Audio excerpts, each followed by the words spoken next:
जाळपोळ आहे राजर्षी शाहू महाराजांच्या समाधी शेजारीच असलेल्या सिद्धार्थ नगर मधली। किरकोळ कारणावरून झालेल्या वादानं थेट दंगलीचं रूप घेतलं आणि दगडफेकीसह कोल्हापूर शहर जाळपोळीनं होरपळून निघालंय। तर सिद्धार्थ नगर परिसरात दगड आणि फरशांच्या तुकड्यांचा खच पाहायला मिळतोय।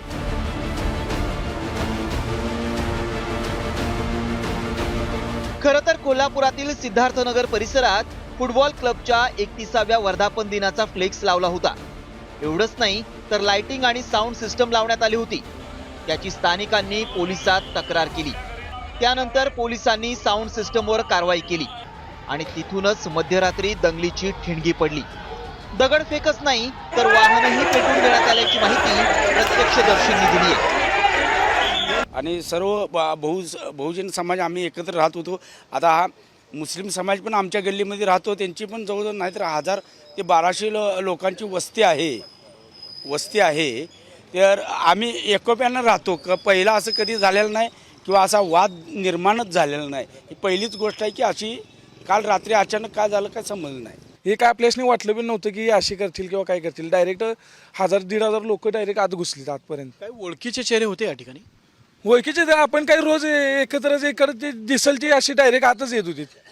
म्हणजे ठरवून केला त्यांच्यात ठरवून केले का काय केले ते आपल्यासनी अजून काही झालेलं नाही। पण मागणी काय पोलिसांकडे? पोलिसांनी काही न्याय व्यवस्थित म्हणजे काही करायला पाहिजे, कारवाई करायला पाहिजे त्या गोष्टीवर। सिद्धार्थ नगर मध्ये तब्बल 3 तास जाळपोळ आणि दगडफेक सुरू होती। मात्र पोलिसांना दंगल शमवताना मोठी कसरत करावी लागली। तर दंगलीनंतर घटनास्थळी पोलिसांनी तगडा बंदोबस्त तैनात केलाय आणि दोन्ही गटांना शांततेचं आवाहन करण्यात आलंय। काल रात्री CPR हॉस्पिटल जवळ दोन समाजामध्ये गैरसमजीमध्ये तेढ निर्माण झालेली होती। स्थिती हाताळण्यात आलेली आहे। परिसरमध्ये पूर्णपणे शांतता आहे।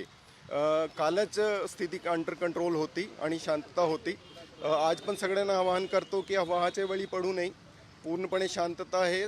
स्थिती रात्रीच अंडर कंट्रोलमध्ये होती आणि त्या अनुषंगाने आम्ही एक गुन्हा दाखल केलेला आहे आणि पुढचे तपास चालू आहे। वेगवेगळे एक गुन्हा दाखल आहे, त्यांच्यामध्ये 30-35 लोकांचे नाव आहे आणि 100-200 लोकांवरती आणखी गुन्हा दाखल करण्यात आलेला आहे। या दंगलीत नेमकं किती नुकसान झालंय पाहूयात। सिद्धार्थ नगर कमान परिसरात झालेल्या दंगलीत 7 ते 8 वाहनांचं नुकसान झालंय, तर पोलीस उपनिरीक्षकासह 8 पोलीस जखमी झालेत। या प्रकरणात 100 ते 150 जणांवर गुन्हा दाखल करण्यात आलाय। त्यापैकी 35 जणांची ओळख पटवण्यात आली आहे। सध्या सिद्धार्थ नगर परिसराला पोलीस छावणीचं रूप आलंय, तर परिसरात तणावपूर्ण शांतता आहे। मात्र गेल्या वर्षी जून महिन्यातही कोल्हापुरात औरंगजेबच्या स्टेटसवरून वाद पेटला होता। तेव्हापासून करवीर नगरी धुमसतीये। याकडे स्थानिक नेत्यांनी मात्र पाठ फिरवली आहे, तर पोलिसांनी गोपनीय यंत्रणा कामाला लावली आहे। रणजित माजगावकर, साम टीव्ही, कोल्हापूर। या निमित्तानं कोल्हापूर पुन्हा एकदा अशांत झालं।